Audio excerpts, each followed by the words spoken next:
Is that from Pamela?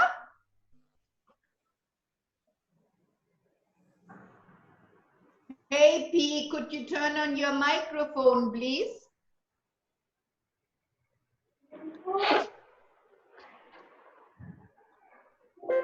खा के उसको निकाल देना जरा। 5 मिनट रुक जा, उसमें खा जो के देखो। आवाज आ रही थी। ये किस तरह ले?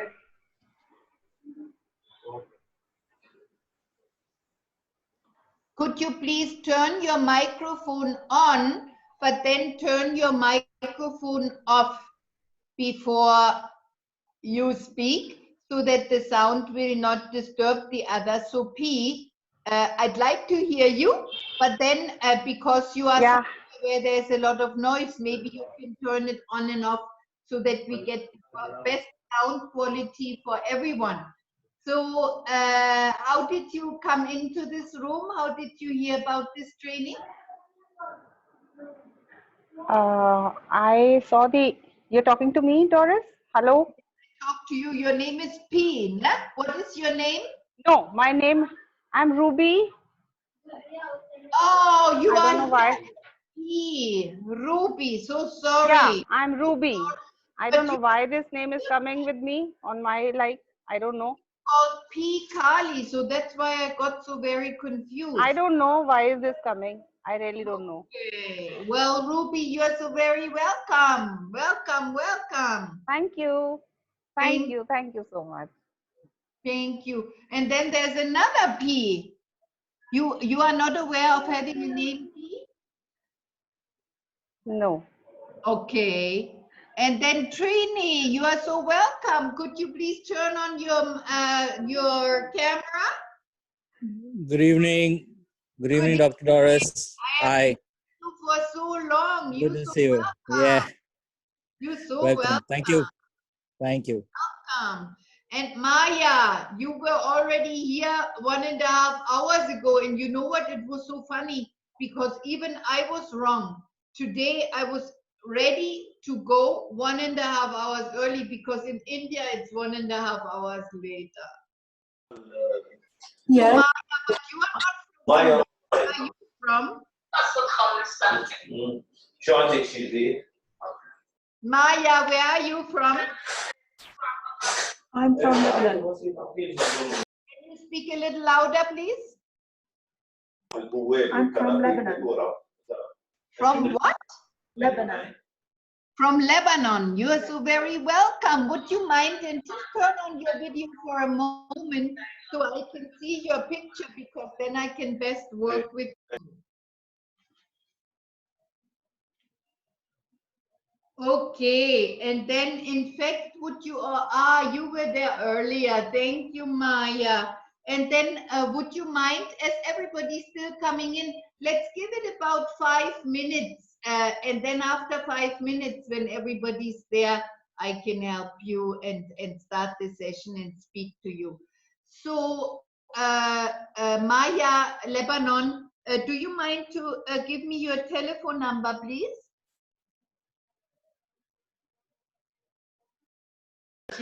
I live in Dubai, though. Can you hear me? Okay. So I live in Dubai. I will write it to you. It's easier. Except that I don't know, right today I don't have an assistant, so I don't know how to do it technically. If you don't mind, just give it to me quickly and we can continue. Nobody's going to copy the number. Unfortunately, they didn't sign you up. 050? Yes? 622? Yes? 3679. Thank you so much. Thank you. Okay. So did everybody, is everybody here because you want to learn about NLP and Communication Excellence? Yes? Is anybody here because of any other topic? No. Super. Because we'll have another one come up next week because about becoming a coach. We also have free internships for people who've already done trainings with us. By the way, Trini, you would qualify. You have done a 5-day practitioner. You can qualify for an internship. We typically put them together, but if it gets too many people, we will put a separate one for Dubai and then a separate one for India. And I have been teaching NLP for 35 years, certifying on all levels in emotional intelligence and in NLP. I am so excited to talk to you about NLP and communication tonight, because it's one of my most favorite topics.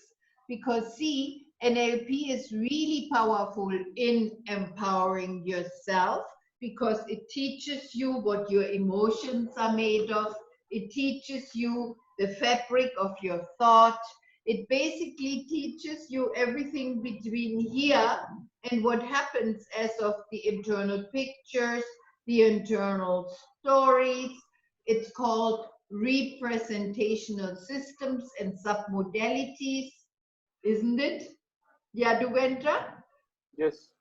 So Right. whatever we represent internally, and actually Ruby also already knows, and Trini knows, so however we represent internally is directly going to affect the rest of the body. So if we have negative sentences, there will be a negative effect on the physiology. If we have forward-oriented, wonderful sentences, then the physiology will be affected accordingly.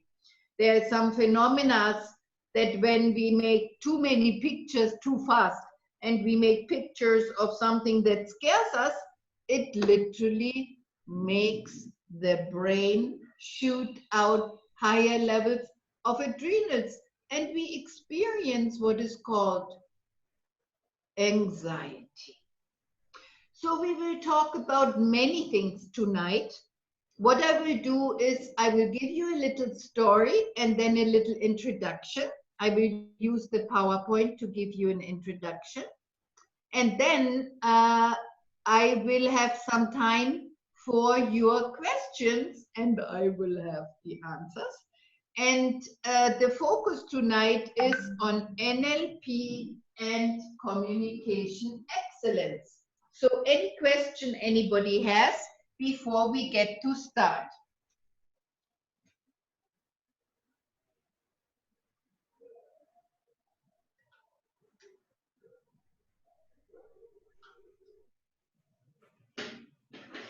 So this training is hosted by Illuminations, which is the biggest wellness center in Dubai. And this is introduction to NLP and communication. It is also a promotional evening on a 3-day training that is on the 8th and 9th of May, and on the 12th and 13th of May in the evening. So may I please ask for your permission to not only give you an introduction into NLP, but also speak about the NLP trainings that I offer at Illuminations. Hi, Cheryl. How are you? Hi, Munira. How are you? Same. Would you please be so kind and turn on your video so that I get to know you, because then I can best work with you.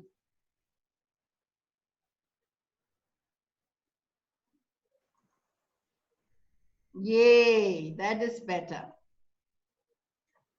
Because it will be interactive, even it's just a promotional session, it will be interactive, and we will all get to know each other a little more. So NLP and communication excellence. May I start with a little story that made me so very passionate about this very topic. May I? Sure. So everybody, please use your voice or use your hands so we are all interactive, so that we are not just Yes. staring Yes, into go. nowhere and then not responding at all. So we will all be responding with each other. Yay! And maybe even cheering. Okay, so I tell you a little story. And the little story was from oops. I believe this was in 1984. In 1984, I was studying for my naturopathic doctor degree in Germany. And, you know, I was a very young, beginning of my 20 kid, and I knew one thing. I knew I want to help people. And I knew I was already very fascinated about how people interact. And when interactions are wonderful and resourceful, and when are they less than nonsense? So, in order to learn most, I actually got myself a job at a mental asylum. In the bottom of the first floor was an open ward with rather learning development challenged. Then there was a half open, half closed ward, and on the top of the whole house there was the absolute closed ward with, you could say, heavily mentally challenged people. And you know, I had such a heart for the participants of this first floor, which I only got to know. I didn't get to know the others. And I got so very passionate about them because already then, when I thought about mental health, whatever these participants were diagnosed with, they were called patients. I didn't think they were patients. I thought they were unfortunately stuck in this asylum, and that they actually just thought a little bit differently, that they actually just talked about themselves a little differently. I'll just quickly tell you a few examples to later weave back to them. I have not thought about this, so let me just quickly make sense. So there was one lady. She would always come to me and she would ask me what I ate, what I had eaten, what I will eat, and she will only talk about what she had for breakfast and what she will eat and what she did eat. She did not talk about any other topic but about eating. She was in this asylum declared as mentally challenged. I didn't think anything was wrong with her. So then there was another kid. Her name was Monica. She was very young and she was agile. She had this body, like a very athletic body, and she would just, her emotions were like that. You said something wrong, like fire. So her diagnosis was uncontrollable rageholism. Did you know that there's a word rageholism? Uncontrollable rageholism. Well, when I watched her, I could very well understand how she got ticked off, because see, at that time, I also studied within my naturopathic doctor school. I studied Wilhelm Reich and Alexander Lowen, emotional release. Can everybody hear me? If you don't hear me, please wave with your hand. Would you mind to keep your videos on, please? Please keep your video on, because then I also can best follow you. All right, does anybody have a thank you? That is so nice of you, super. So now we have somebody else under P. P, is this you? Hi, P. So when I talked to Monica, I asked her, I'm so curious, what happens to you? Oh, I forgot to tell you. Yeah, she was locked in there because she would get rage attacks that she, you know, she would take the chair and smash the chair, or she would just shout, and she couldn't control herself shouting. In those early days of bioenergetic body work, we did that intentionally. We would actually beat cushions and we would shout in order to release anger consciously. So I studied that at the same time, and then I saw Monica express herself in that way. And you know, of course, it's not that I'm justifying that somebody's screaming at others or that she's, you know, breaking the furniture there in the home. However, I was more curious, how could I help her? So I asked her if you would find some other ways to release the excess energy that you experience before you beat the furniture or before you shout. Would you be open to that?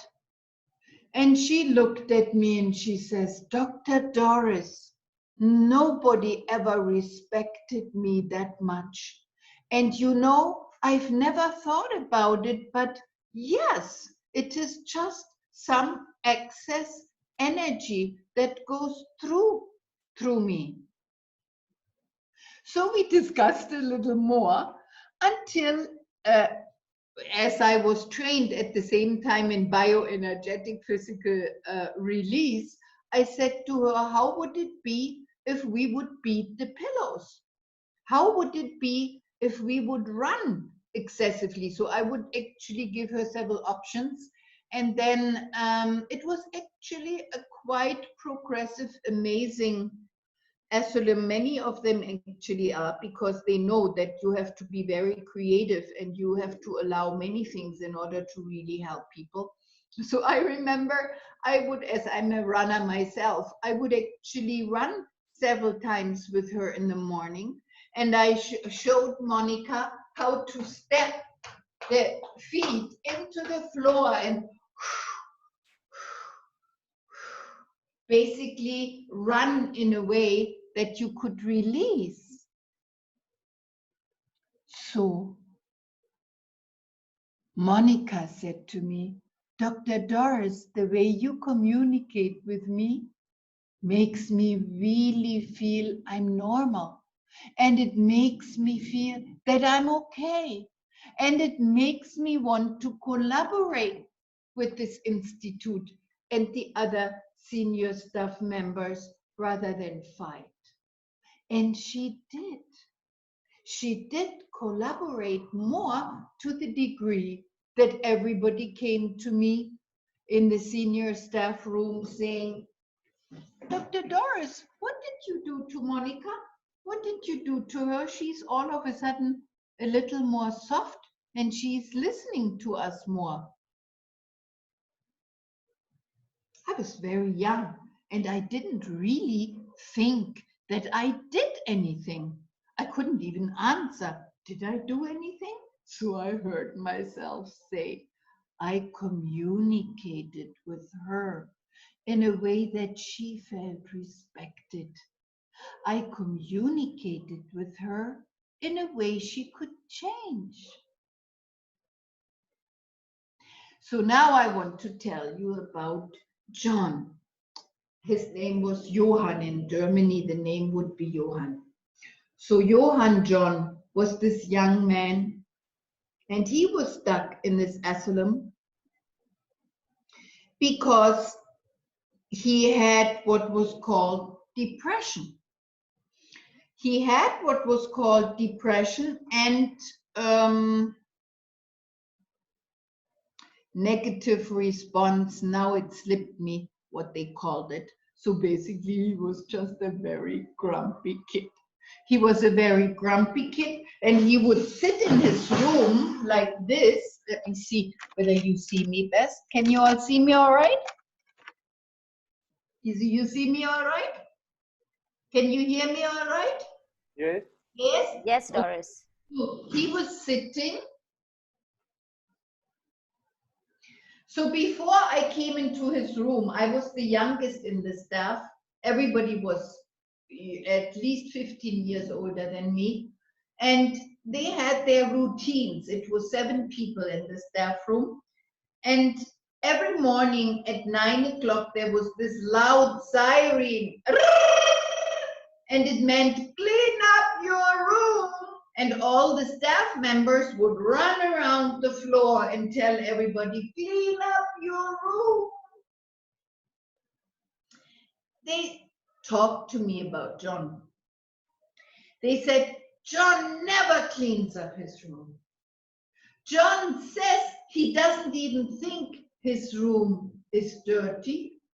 And this kid, we don't know about this kid. Maybe he will never change. All he does is he sits on his boxes.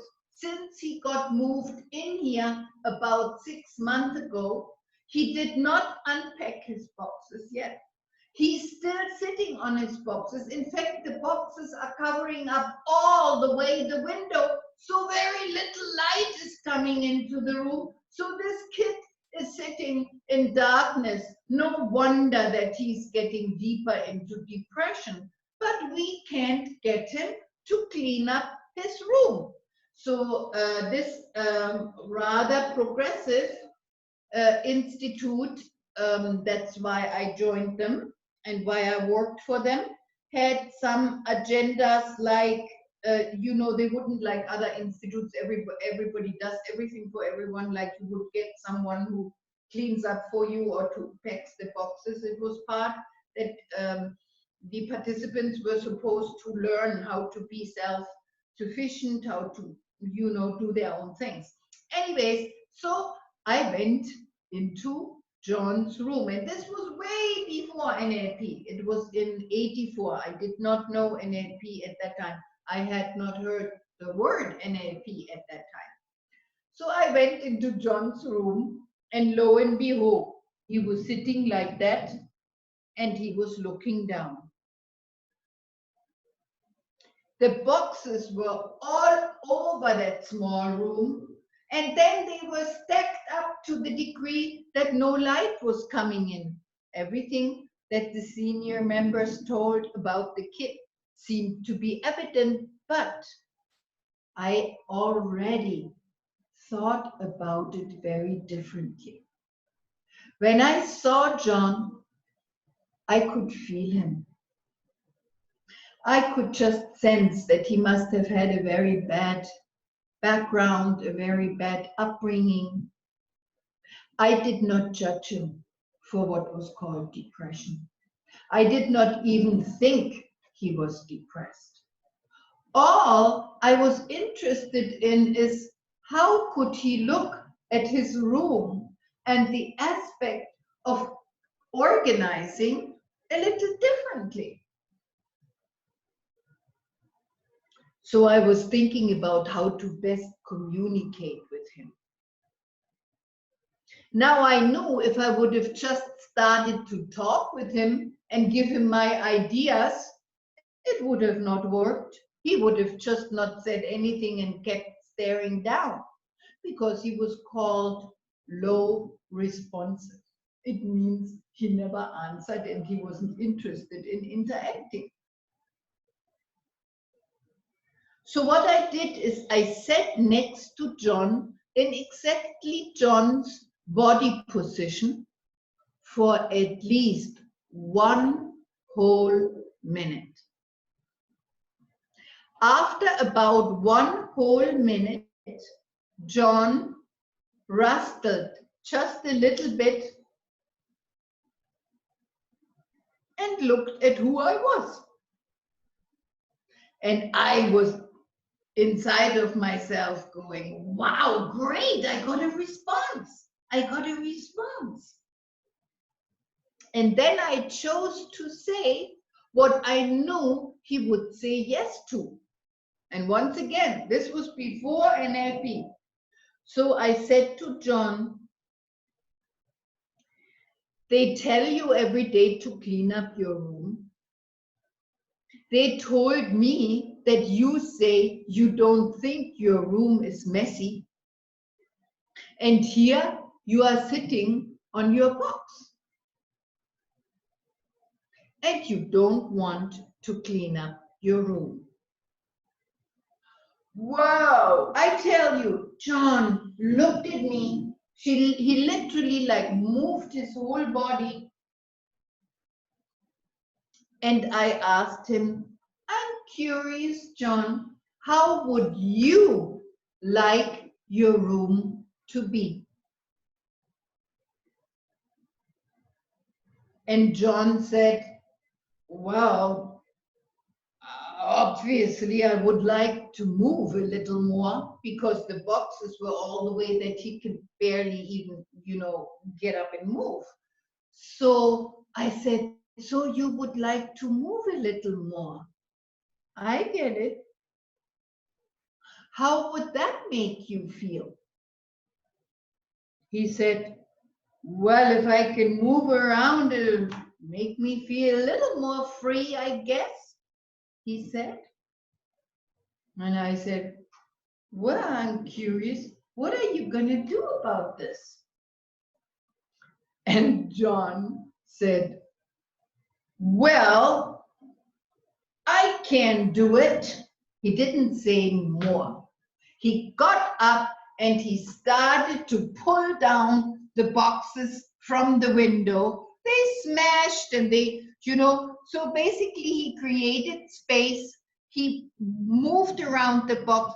And guess what I did? I didn't say anything. I didn't ask anything. I just moved out of the room.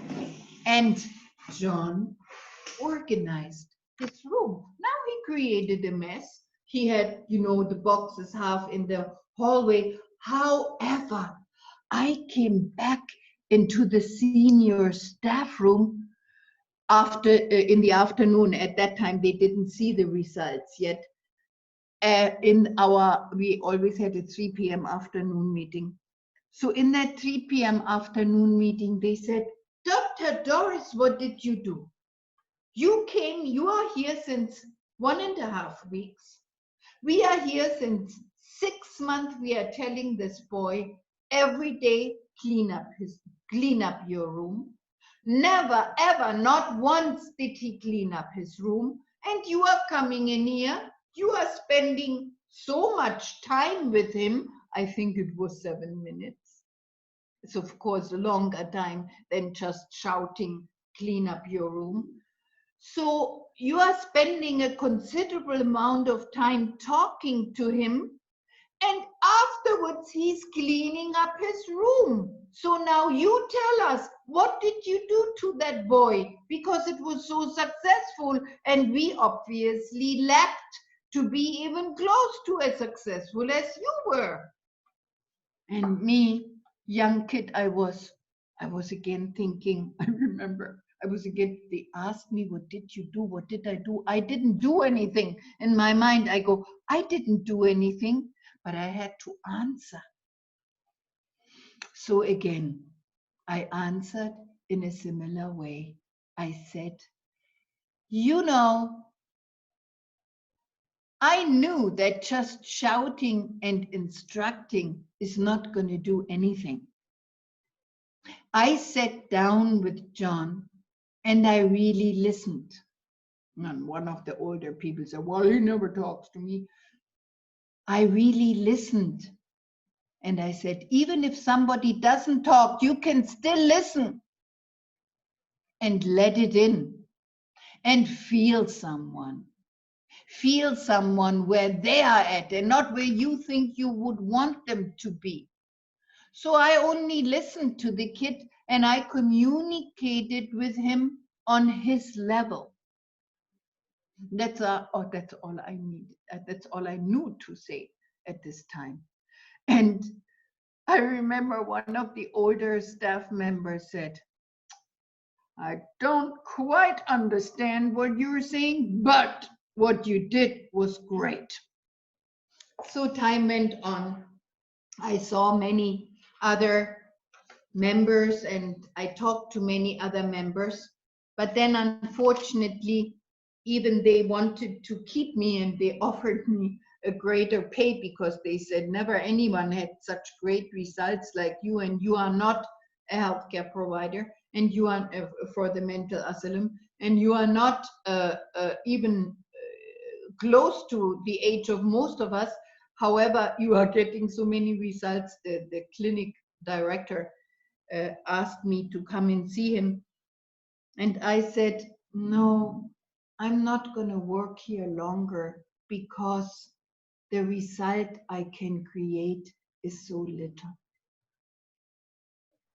I was already filled with this urge to create results and to make people be able to behave differently and to make people be able to move, to reach what they want, to be able to overcome their hurdles. Only at that time I was very young and I didn't even know what I was looking for. I studied 12 years psychotherapy. I was engaged in all kinds of meditative therapies and emotional release techniques until I then, 3 years later, found, stumbling within a psychotherapy counseling training in Seattle, I stumbled around somebody saying Neuro-Linguistic Programming. This was in November 1987. And I was, what? And they said Neuro-Linguistic Programming. And I wrote down, what a complicated word. What does that mean? Neuro-Linguistic Programming. So I wrote down that word. And guess what? 87. That was before Google. Of course, I didn't even know Google. So here I was, and I had to find out how to find this thing. And it was really difficult because nobody knew about it then. Richard Bandler and John Grinder started in the end of the 70s. So did Christina Hall. And I'm directly linked to, actually, I know most of the originators of neuro-linguistic programming, and I'm just one senior level below them. So really, you know, of course it was out already, but I really only heard about it in 1987. And as soon as I heard that word, I knew that's what I want to learn. I knew that's what I have to study. And I ran looking for the right teacher and the right curriculum. There was actually nothing to compare. I took the first one I found because there was not even a choice. And it was by a lady called Raina in Green Lake, Seattle. And I took my first 18-day NLP practitioner course, and it was amazing. It totally, completely changed my life. All questions that I had as a young doctor, all questions that I ever had when I was interacting with friends and companions. I was politically active in that time also. Groups. Any question I had, I found the answer in that course. In psychotherapy, when I engaged in counseling, so many questions I had, all the answers were given in those 18 days of the NLP practitioner training. And coming back to communication, when I left that institute close to Bonn, I used to live in Bonn in Germany. It was the capital of Germany. I looked back at my interaction with Monica. I looked back at, I never told you that the girl who was only talking about food, I was standing up and standing in for her. I said, she is just hooked into her smell and taste sense. She's not mad and she's not crazy. I stood up for each and any of these patients wanting to help them. and applying respectful communication, applying ways of interacting with them so they could feel empowered, so they could move, so they could do something about what was declared as their problem. And here I am presenting Neuro-Linguistic Programming to you. And as I show you this slide here, I would like for you to be aware that if you choose to learn NLP with me, you will receive these 3 logos. Conscious Solutions is my own certification body, a US-based trademark since 1990. Society of NLP, I'm certifying since ever I got my trainer certification with them. And ABNLP is one also valid, the only valid totally valid international certification body from NLP, created by Ted James originally, who also came from the Society of NLP originally. And so basically, I certify through the 2 highest certification bodies, and my certifications are truthfully international. What you find in the realm of NLP is that many schools will tell you they are this and they are that and they are good and they are the original, but it's very simple. Richard and John started in 76, and everybody afterwards was copying from them, was taking the material from Society of NLP, until nowadays in the East, so many people who offer 5-day practitioners, who offer 7-day trainings, kind of have meld and merged things together, many times esoteric models and psychological models together, and they have done some shortcuts that don't really give justice to the body of knowledge. Now all of us have to do 5-day trainings nowadays, but it's about how you do them. So basically, let's go and study a little bit about emotions and about, actually, let's look at states of mind, which will be a little bit more easy to be explained if we go into communication. Because the way we talk to ourselves is, of course, directly linked to how we talk to others. So may I please get your interaction? You have listened to a story. I've told you some things. Of course, in my story, I have included what I think neuro-linguistic programming is, and I have chosen a story for you that links up to communication excellence, because we are talking to ourselves. What this amazing neocortex has, that the reptile part of our brain doesn't have, is language. And with language, we make meaning. And within this process of meaning making, we influence ourselves as of how we talk to ourselves, and we influence others.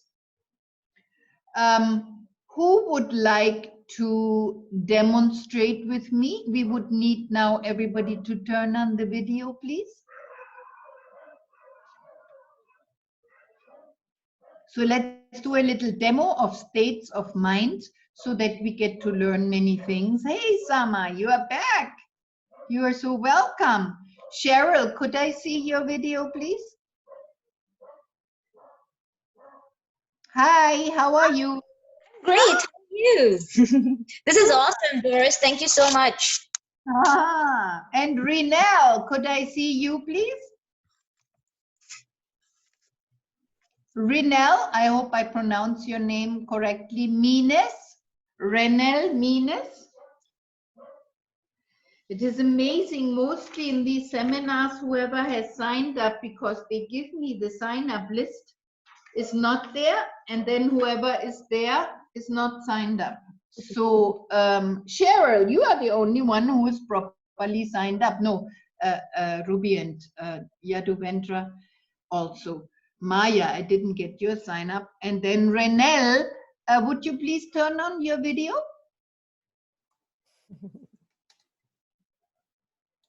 This is just like when you come to Illuminations and you join the room. So would you please join the room and unmute yourself and show the video for just 5 minutes, then you can turn it back up.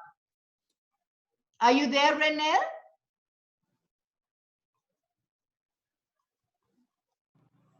Okay, let me just go into manage participants. Are you there, Renelle?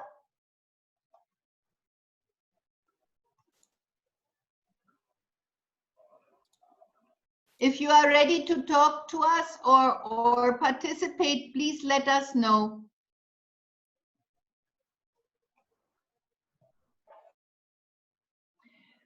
Okay, so who would like to participate? Sorry, who would like to allow a demo? Sure, I'm happy to do that, Yes, Doris. This is yes, Cheryl. Cheryl, I was just thinking there's a little benefit because your lighting is very good. Are you doing online seminars? Yeah, I do. Oh, this is such a nice background you have. Thank you. Thank you very much. Thank you so much. Wonderful. So, can you all see Cheryl, and basically come close to the screen? I have to come as close as this. I hope it's okay for everyone. Come close to the screen so you see the details of Cheryl's face. Everybody able to do so? Can you guys see the details of my face? Yeah. It's funny. So basically, I'm going to ask you to say something to yourself. Mhm. I chatted to you in your chat box. Oh, okay. And you don't tell anyone what I chat, because the others cannot see what I chat. Can you? I don't see a chat. No, I don't see anything. And I don't see anything either, so. You don't see it? Okay, let's do it differently. Let's do it differently then. Let's do it more simple. Okay. So it works so well when you say it secretly and the others don't even know what I say, and then you get to see what happened. Mhm. So would you please don't work on this, don't analyze it. You don't have to do any performances. You are able to change things, or that you are a positive thinker, or all of this is not needed right now. Would you please just the sentence that I give you, repeat in your head, nothing else. Just repeat it in your head, which is called internal dialogue. We all do it. We speak to ourselves.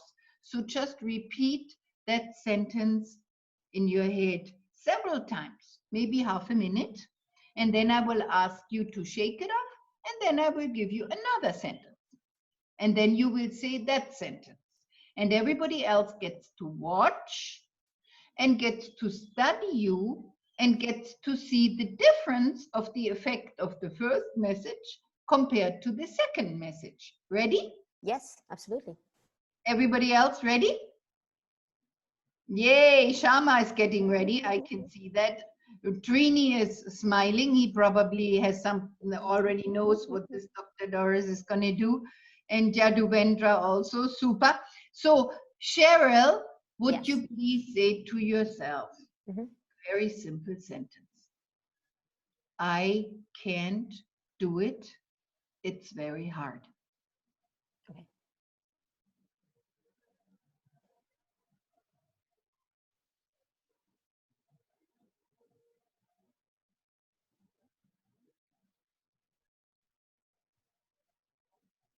And would you then please try to stand up?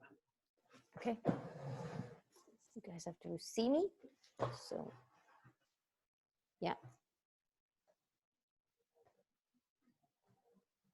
Thank you. Welcome. And now you can shake it off, Yeah. that thought off. Yes, it Yay. deserves to be shaken off. Thank you, thank you. Thank you. And then when you sit down, Mhm. I'll give you another sentence. Okay. And so that sentence now is, I can do it. It's very easy.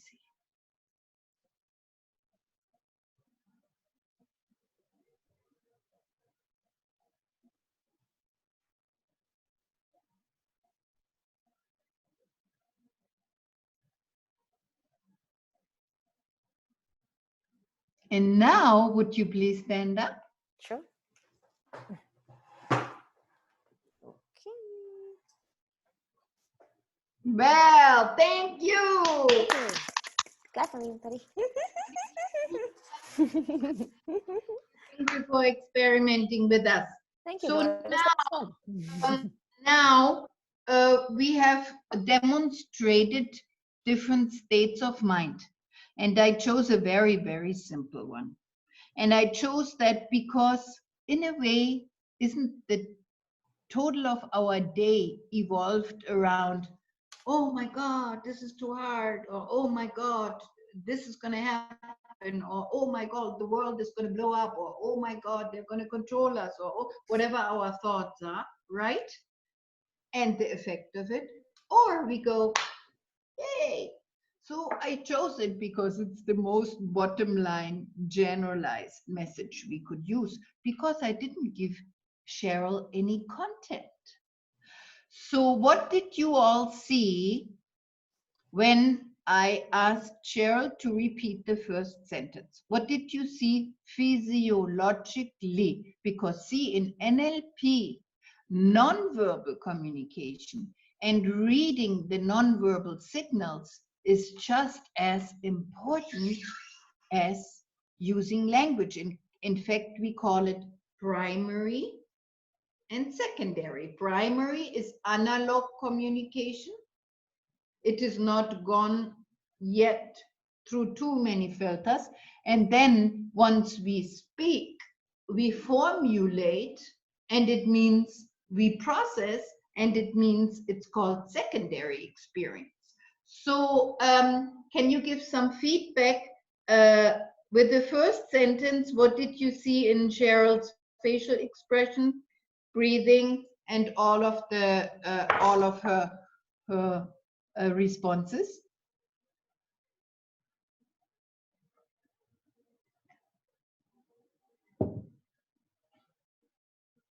What did you see? Yaduvendra? Yeah, I could see dropped shoulders. Dropped shoulders. Very good. Trini, what did you see? I just saw her standing up, so I didn't get to see her emotional the face. So Okay. because when you told her to stand up and shake it off, that's what I saw. And the second time as well. So And Shama? She seemed not happy. She seemed like she was fighting an internal argument in her head. So, but the second time she was happier, smiling. It expressed in her face. Maya, what did you see?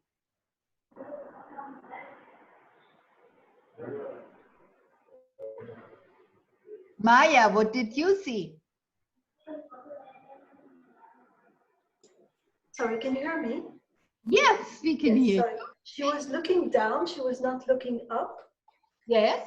And her whole body was kind of closed. Closed, not looking up. The eyes would go down and the mouth corners would go slightly down.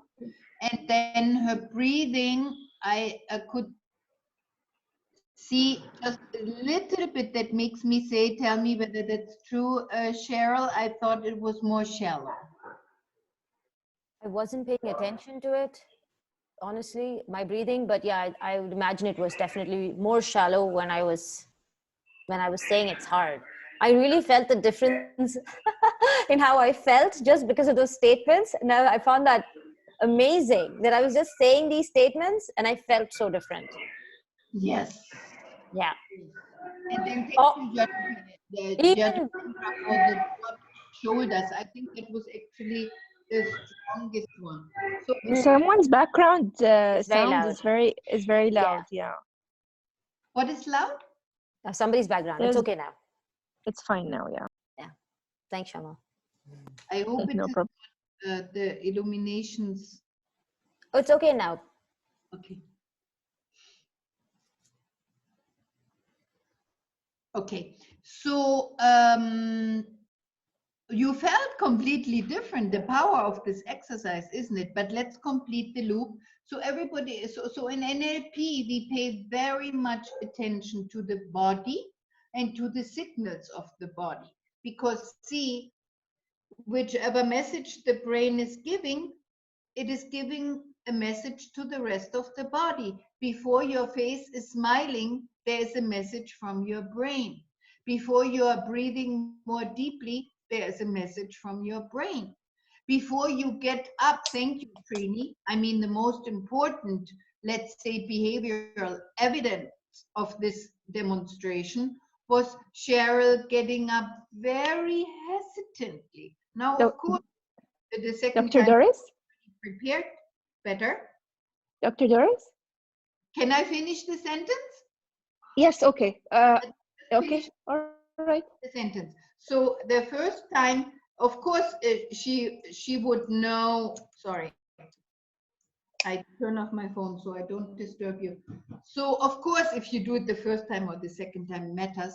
But she would literally be much more hesitant when she was concentrating on not losing her head and letting us see her correctly. That was nice. But definitely, could everybody agree, much more slow and much more hesitantly. Yes? Correct. And so the second time when she said to herself, I can do it, it's easy, can everybody please give a read on the physiology?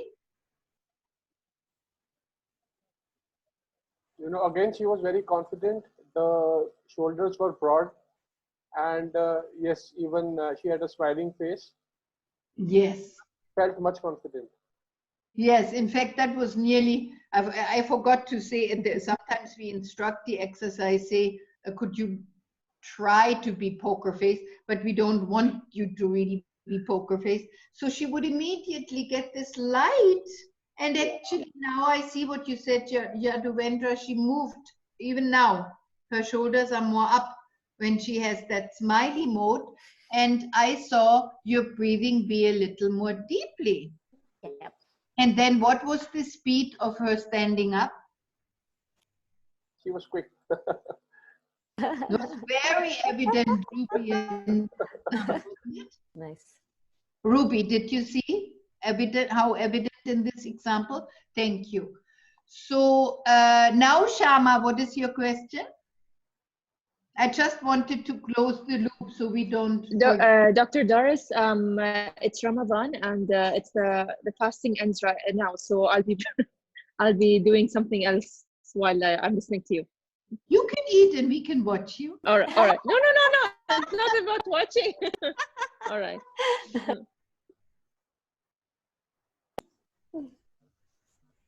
Oh, you want to pray? Sorry. So at any rate, now how different the not able to do it and the able to do it? So what does that tell you about the states of mind that you are going through all day long? And then I ask you, what would it mean to us as coaches or as NLP practitioners or master practitioners working with people? What would that mean to us? But first, what does it mean to yourself? You already knew this. Of course, you knew this, what we are doing right now. However, if you go through it so slowly and so deliberately, there is some aha that typically arises. So Cheryl, what is your own aha? is that although I knew this was just a demo, I was still feeling the emotions. That was staggering realization for me. I knew that I had nothing that was hard and I had nothing that was easy, but just the fact that I was saying those sentences, it was having an impact on my overall state of mind. That was amazing. Thank you. You're welcome. Maya, what do you think? What does it mean to you? Well, what I could say is it's incredible how the thoughts as well can impact our gestures and our body behavior, basically. Yes. Yes. And so welcome to NLP and Communication Excellence, and welcome to NLP in general, because we will do this in every lesson. In every lesson. And that's one of the aspects where you know it's the traditional and the original NLP. NLP started with the knowledge of the power of physiology and of reading and responding to nonverbals. So we will be looking at reading and responding to nonverbals from the beginning to the end of any training that you take. Is it a foundation? Is it a practitioner? Is it a master? Is it a level 1, a level 2, a level 3 of NLP coaching? We will always look at what is the non-verbal, what is the verbal, what can we see? Because see, as a coach, in order for you to be excellent, helping someone to change their behavior, to change their negative belief about themselves or about life, we have to pay attention. And we have to pay attention. Let me just give you a few utilizations. It could be that a client may not be aware of what they are thinking. It could be that they really think they can do it, but deep down, we can read something about maybe them thinking, I cannot do it. So now, I believe it is your job to read that, to detect that, and to respond to it.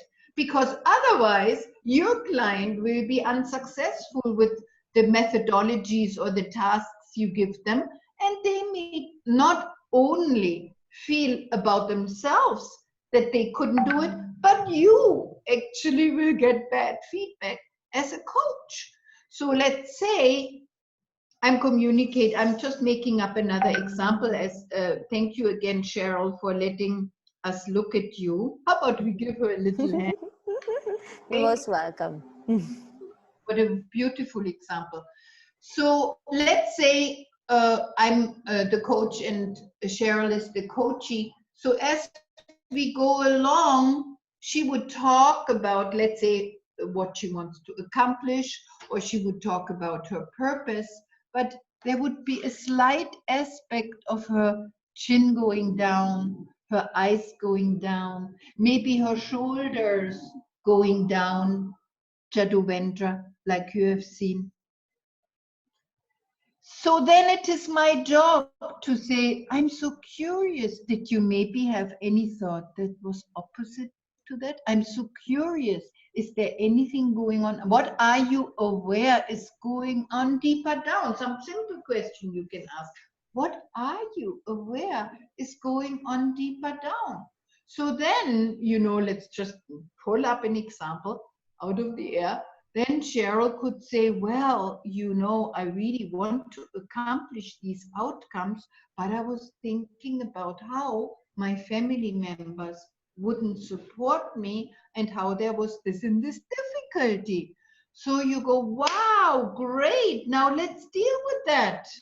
So we are not going to try to push someone towards, you can do it, yes, yes, yes. I always say the true NLP is not bolder, bigger, best. So many schools that do what I call bolder, bigger, best. Put your biggest goal and demonstrate that you can reach it. No, that's tacky. That's so crusty. And it's not giving justice to human being. Human being is so much more than that. The art of human being is much deeper than that. It is actually very fine, very sensitive. We are very refined and advanced biofeedback mechanisms. And when we work with people, we have to look at the other human being as a very refined, very advanced biofeedback mechanism. Would you agree? Hi, Amit. Great you are joining us. Thank you very much. How are you? Sorry for being late. Yeah, thank you. Well, never late than ever. Better late than never. No, what was that? Thank But so, if you could show me your camera for a moment, that would make me happy. Thank you, thank you, thank you, thank you. You are working with people, are you? I'm working with? Do you work with people? Yes. In We which all, way? yeah. So I'm in sales. I'm in real estate sales. Aha, nice, nice, nice. And Cheryl, as you are covering up the lower part of your logo, Yes. You can't see it. Hold on a second. It says inspire, empower, and transform. Aha, you are right. So you are a coach? I am indeed. Yeah, absolutely. And have you participated in NLP yet? Absolutely. I'm actually a master practitioner in NLP. Okay. And I've always been on the giving end, and I wanted to be on the receiving end and see how this feels. And it was just amazing. Can you imagine that I know this stuff and it still has the same effect? And it was amazing. For me, this was a refresher to see what you've got to say and how does it affect me as a recipient. It was amazing. So I'm curious, who certified you as an NLP master practitioner? There's Mindbridge from the US. Mary Lou and Jerry, do you know them? I think they've been in this industry for about 40 years now. Yeah. And it was how many days? It was for a month, and it was 2 weekends every week. So we had 8 weekends. Well, 8 days, but more than 8 days. Actually 12 days because we had half days otherwise. So 8 to 12 days was the entire course. Yeah. It was a long time ago, which is what I'm thinking. Yeah, thank you. Yes, you can join us. You can join as a retake if you want. So let me continue here. So basically, the crux of it is that we want to change our limiting inner stories into new, positive, forward-oriented stories. We want to actually be more aware how our thoughts and emotions are made, because our thoughts and emotions are made of us talking to ourselves. We have seen this clearly in the example with Cheryl. And then from there, so many more aspects of representation happen. For example, seeing pictures inside. For example, having a sense of tactile, olfactory, gustatory. So all of our sensory channels are actually channels that make our experiences, to the degree that they influence how we think and they influence how we communicate. So the way we communicate to ourselves matters, and we can absolutely from now on begin to pay greater attention to what we want to avoid and to pay greater attention to what we want to create in our life. Because NLP can also be called the law of attraction in action. We are becoming masters of our attitudes, of our assumptions, of our beliefs. We are becoming our own movie makers. We are becoming our own storytellers. rather than a story is telling us. We are telling ourselves the story. So when we look at what is in common to any negative emotion, any of the emotional states that bother us, what do you think it is?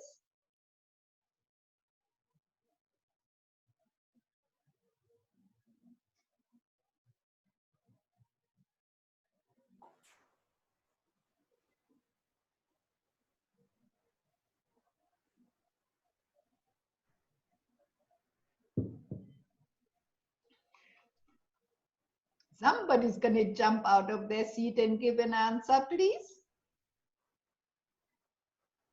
Maya, that's a nice smile.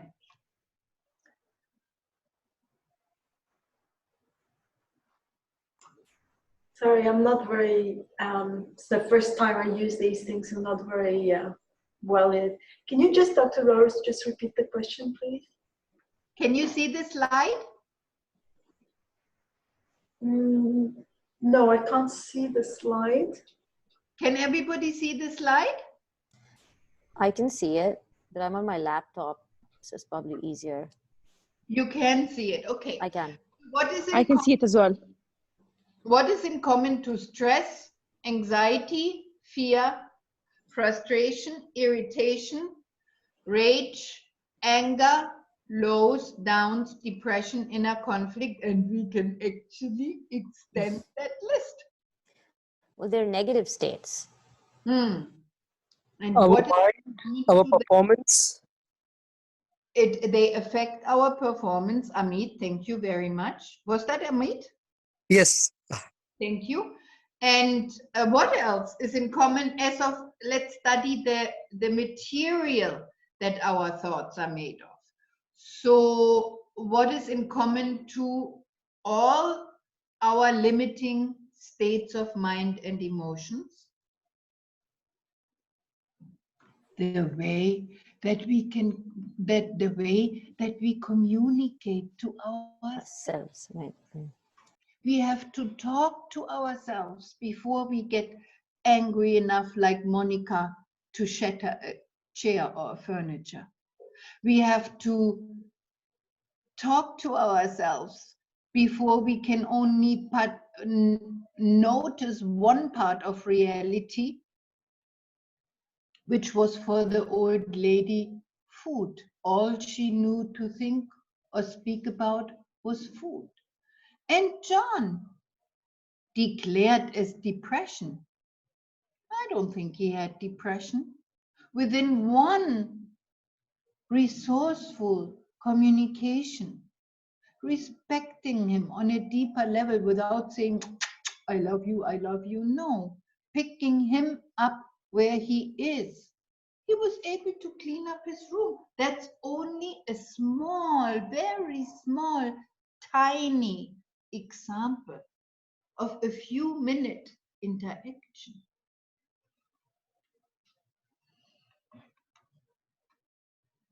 So NLP offers specialized and successful techniques to overcome all these states of mind.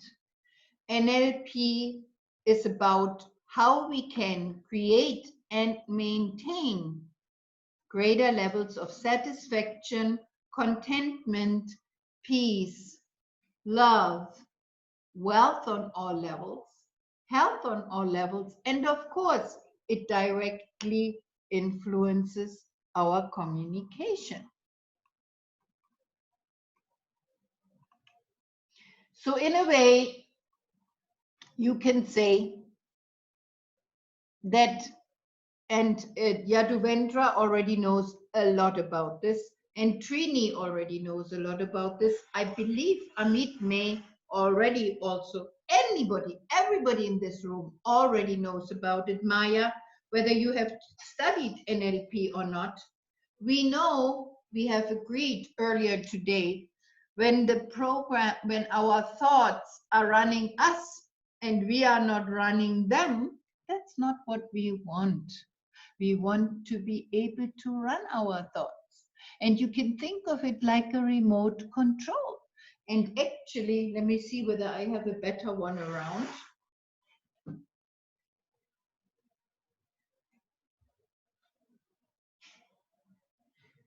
Well, it's a little bit better, but what I wanted to show is